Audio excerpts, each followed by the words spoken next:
I thought I was the kind of man who paid attention. 31 years as a structural engineer will do that to you.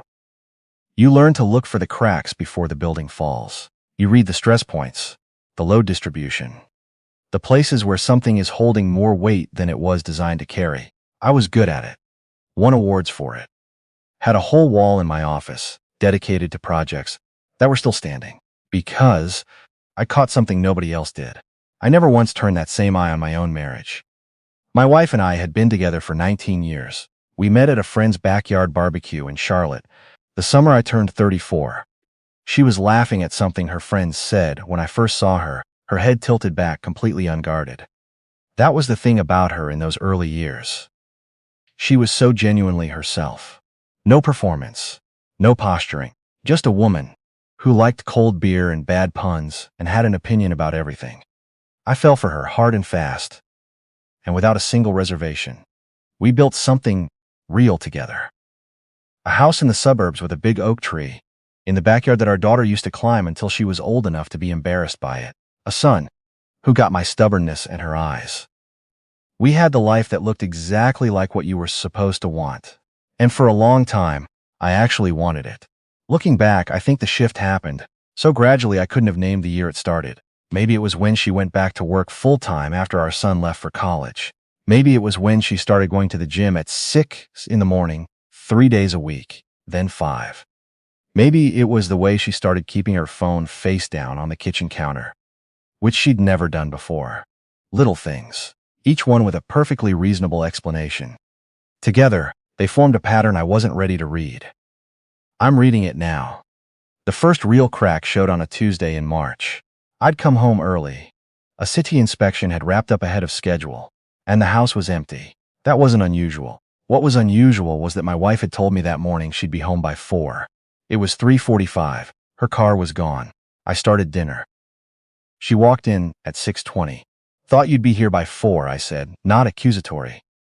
Just a statement. She didn't break stride on her way to the kitchen. Lost track of time. Ran into Pam from my old office. We grabbed coffee.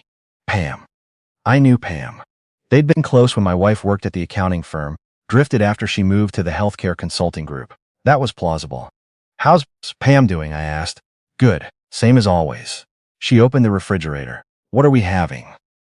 I let it go. That was the problem. I kept letting things go. 3 weeks later, I was putting gas in her car while she was getting her hair done. She'd asked me to, said she was running low, and I found a receipt crumpled in the cupholder. A restaurant receipt. Downtown, the kind of place we used to go for anniversaries. 2 entrees. A bottle of wine. The date was the same Tuesday she'd come home late. The timestamp said 5:47 p.m. Pam and coffee. I sat in that gas station parking lot for 11 minutes. I remember because I watched the clock on the dashboard the whole time, trying to decide what kind of man I was going to be from that moment forward. I put the receipt in my jacket pocket and I didn't say anything. I want to be clear about something. I'm not a suspicious man by nature. I don't go looking for problems. My son will tell you, I'm the most even-keeled person he's ever known, which my daughter says is just a polite way of calling me oblivious. Maybe she's right. But I think there's a difference between being oblivious and choosing to believe the best about the person you've loved for 2 decades. I chose wrong for too long, but I wasn't oblivious. Not anymore. After the receipt, I started paying a different kind of attention. Not obsessive, not paranoid. Just the same steady, methodical observation I'd bring to an engineering problem. Gather data. Look for patterns. Don't jump to conclusions before you have enough information. The information came in quietly over the next 6 weeks. She started caring about how she dressed in a way she hadn't since we were dating. Not dramatically, just small upgrades. A new perfume I didn't recognize. Blouses she hadn't worn in years, suddenly back in rotation. She started leaving for work 15 minutes earlier than she used to and coming home, on average, 40 minutes later. She laughed at her phone. Not a little, really laughed, the kind she used to save for something genuinely funny, tilting her head back the way she had at that barbecue 19 years ago. She was laughing like that for someone else now. I knew it. I knew it the way I know when a support beam is compromised. Not because I can see the failure yet, but because everything around it is behaving wrong. I hired a private investigator. I want to say I agonized over that decision, But I didn't. By that point, I'd already done my grieving in private. The man I'd been 6 weeks ago might have confronted her with the restaurant receipt and believed whatever explanation she gave. That man was gone. The man sitting in my car on a Sunday afternoon, making a phone call to an investigator whose name I found through a lawyer friend, was someone different. Quieter, more deliberate. I just need confirmation, I told him. That's all. He gave me confirmation in 10 days.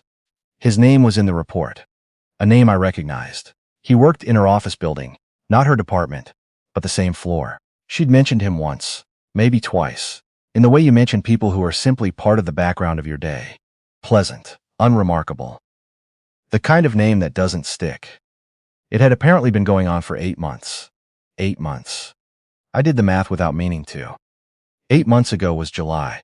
July was when we'd gone to my sister's place in Asheville for the 4th of July weekend. We'd sat on her porch and watched the fireworks over the ridge, and my wife had put her head on my shoulder, and I'd thought, not for the first time. I am lucky. This is a good life. She'd been seeing him for at least a month by then. I paid the investigator. I thanked him. I put the report in the fireproof safe in my home office, behind a folder of old tax documents. Then I called my lawyer, a man I'd known since college, someone I trusted completely, and I asked him what I needed to do to protect myself before my wife knew that I knew. He told me. I started doing it. This is the part people always seem to want to rush past. The part between finding out and confronting. They want the confrontation scene, the dramatic moment, the tears and the accusations and the door slamming. But that 6-week period was, in some ways, the most important of my life. My lawyer walked me through everything. What was marital property and what wasn't, how to document assets, what our state's laws said about fault and equitable distribution. I'd spent 31 years building things for other people. In those 6 weeks, I built something for myself, a foundation she had no idea existed. I moved certain accounts, not dishonestly. Everything my lawyer told me was entirely legal, but I was deliberate and I was thorough. Because I had learned from her that the person who plans first has the advantage. I also spent that time figuring out how to tell our children. Our daughter was 26, living in Denver with her fiancé. Our son was 23, in his second year of law school. They were adults. They deserved to hear it from me, not from lawyers or rumors or their mother's version of events. I wasn't going to poison them against her. But I wasn't going to cover for her either. That felt like the most important line I'd drawn through this whole thing. I would not lie to my children to protect someone who hadn't protected us. The confrontation itself was almost anticlimactic. I chose a Friday evening. Our son was home for the weekend. Not because I planned it that way, but because he'd wanted to visit, and I hadn't had the heart to tell him not to come. In retrospect, I think having him there kept both of us from completely falling apart. My wife came home at 6:30. I was sitting at the kitchen table with a glass of water and the investigator's report. She set her bag down, looked at the table, looked at me. She knew immediately. I could see it. Not guilt exactly. More like the recognition that a moment she'd been afraid of had finally arrived. "We need to talk," I said. She sat down across from me. She didn't ask what it was about. I slid the report across the table. She looked at it for a long time without picking it up. "How long have you known?" she asked. "Long enough." What came after that was painful in the way that losing something you loved is always painful. Not sharp, exactly, but deep. She cried. She said she hadn't meant for it to happen. She said she was sorry. She said things had been difficult between us, and she hadn't known how to talk to me about it. I listened to all of it. I didn't interrupt. I'd spent 6 weeks learning how to hold very still when I needed to, and this was the time for stillness. When she was done, I said, "I've already spoken to a lawyer. I think you should do the same." She looked at me like she was seeing someone unfamiliar sitting across from her. Maybe she was. My son came downstairs about an hour later. He found us sitting in silence at the kitchen table, the space between us occupied by something that hadn't been there that morning. He looked at his mother. He looked at me. 23 years old and sharp as a blade, my son. He said, "Do you need me to leave?" "No," I said. "Sit down." I told him the short version. Not the investigator, not the months of preparation. Just, your mother and I are separating. We're both okay. This is not your fault, and it is not your problem to fix. He asked his mother if it was true. She said yes. He was quiet for a moment. Then he said, "Dad, did you know for a while before tonight?" "Yes." He nodded slowly. "And you handled it before you said anything?" "It wasn't a question." I told him yes anyway. He looked at me with an expression I hadn't seen on his face before, something between respect and sorrow. And he said, "Okay, just that." "Okay." He made us all coffee and we sat there together for another 2 hours, not saying much. That was one of the strangest and most strangely beautiful nights of my life. The divorce took 11 months. My wife's lawyer was aggressive in the early stages. There were demands I found unreasonable, arguments made in bad faith, a few moments where I had to remind myself that anger was a luxury I couldn't afford right now. My own lawyer was steady and methodical, which is exactly what I needed. The man from her office, the one in the report, had ended things with her shortly after she told him our marriage was over. I found this out through my daughter, who had coffee with her mother every few weeks and gave me the honest summary of those conversations without editorializing.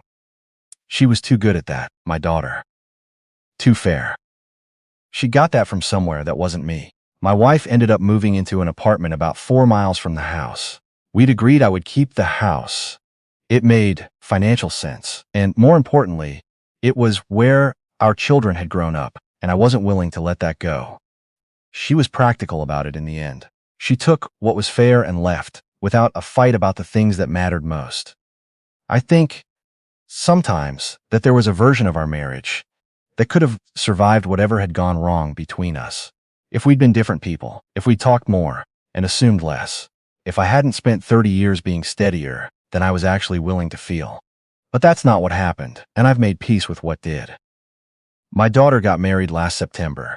Small ceremony in the mountains, 60 people, fairy lights in the trees. My wife and I both attended. We sat on opposite sides. We were both well-behaved and genuinely proud, and only spoke to each other once, briefly, when we both went to congratulate our daughter at the same moment. My wife looked at me and said, "She's wonderful." "Yeah," I said. "She really is." We went back to our respective tables. That was fine. That was enough. My son finished law school in May. He's clerking for a judge now in Richmond. He calls me every Sunday, which is something he started doing without either of us discussing it, and something I've come to depend on more than I would have expected. I go into the office 3 days a week. I have a project in Raleigh that's been interesting, a mixed-use development on reclaimed industrial land, the kind of thing that requires you to really think about what the ground underneath can hold. I like that kind of problem. I always have. The house is quiet now, in a way it wasn't for the first couple of years. Not lonely quiet. Something different, the kind of quiet that belongs to you, that you don't have to share or explain or justify to anyone. Some mornings I drink my coffee on the back deck and look at the oak tree. My daughter carved her initials into the bark when she was 9, up near the lowest branch. She was convinced I didn't know, and I never told her otherwise. It's still there. I like that it's still there.